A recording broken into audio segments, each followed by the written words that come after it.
want to thank you all for joining us today to bring attention and to keep the focus on the urgent need to pass the DREAM Act. Too many of our young people are living in fear and stress and uncertainty.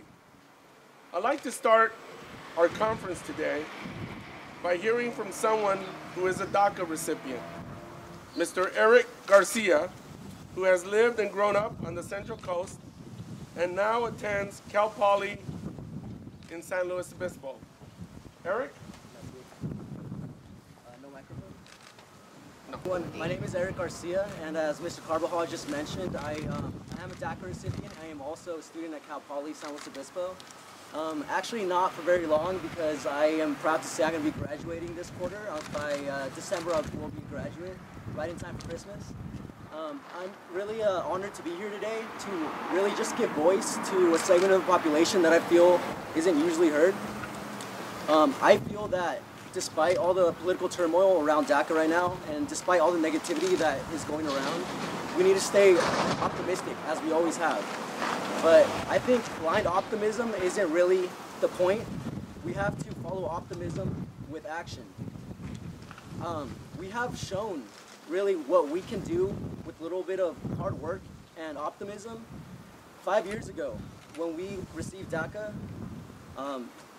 we're a completely different group of people than we are now. Now we are professionals. We are working in the field of medicine. We're lawyers. We're entrepreneurs. We're a lot stronger than we were then, and I think we can really take on this challenge, and it's a good time to do it. Congress must pass the DREAM Act immediately to permanently codify this program. Right now, nearly 1 million young people are unfairly living with great uncertainty about their future. The 800 patriotic young dreamers in communities across the country, including thousands on the Central Coast, like Erik, are Americans in every way except on paper. They simply want the ability to live in and contribute to the country they grew up in and love. As students, military servicemen and women, neighbors, and good citizens, America's dreamers make rich contributions to our great nation. But this administration wants to deport them to countries they barely know. DACA has allowed law-abiding young people to study in our schools, work, and pay taxes. Despite the obstacles, hundreds of DACA recipients step forward to serve our nation in the U.S. military. Moreover, ending DACA would create a $460 billion hit to the United States economy over the next decade, costing us entrepreneurs and business owners and innovation. I have a similar story as many of these dreamers. I immigrated to this country as a 5-year-old boy from Mexico, stripping them of the same opportunities that I was presented because of our badly broken immigration system is unconscionable. The good news is that there is an effort to force this legislation forward and perhaps onto the floor by signing what is called a discharge petition. I am encouraged by our progress, but we need to keep our community engaged and keep the pressure on leadership in Congress to finally codify this important program. I now would like to introduce my friend, State Senator Hannah-Beth Jackson, to talk a little bit more about what California is doing to protect the dreamers and our immigrants in our state of California. Senator?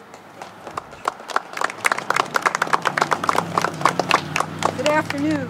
You know, I look out at this group, I look at these wonderful young people, and I realize this is truly the face of America.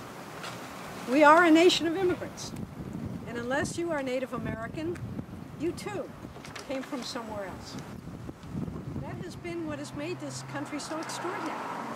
The fact that we have promised those who come to our country, who are willing to work hard, to play by the rules and do their best, an opportunity to succeed, to live a life free of the fear and the hostility and the poverty that brought so many of them to our shores. And we have, standing behind me, some of the most extraordinary young people, our future. They're represented right here.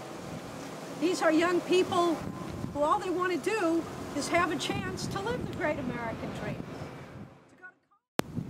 So that's why this is extremely significant, to have the president of Ellen Hancock here to speak out in solidarity of their well-being. Dr. Kevin Walthers. So we're excited to see all of our students back here, including our student trustee. We have more than 400 DACA students on our campus, and our commitment to Start Here, Go Anywhere means everybody. Everybody that is as a student on our campus is welcome. Our board in February passed a resolution promising that we would maintain our commitment to unity and to the education of all of our students in our community. We believe that if we educate our community, then we're going to change the odds for the entire North County. We take that very seriously. It's part of why we rolled out a promise program to let all the parents know that your child, regardless of your status, is welcome in Hancock College, and we're going to help you get through both financially and academically. So when I see our students here and our faculty who are here supporting them, it brings a smile to my face, and I know that our college community is committed to supporting these young people and being able to pursue their education and continue on in their workplace. And I appreciate you inviting us to be here. Thank you.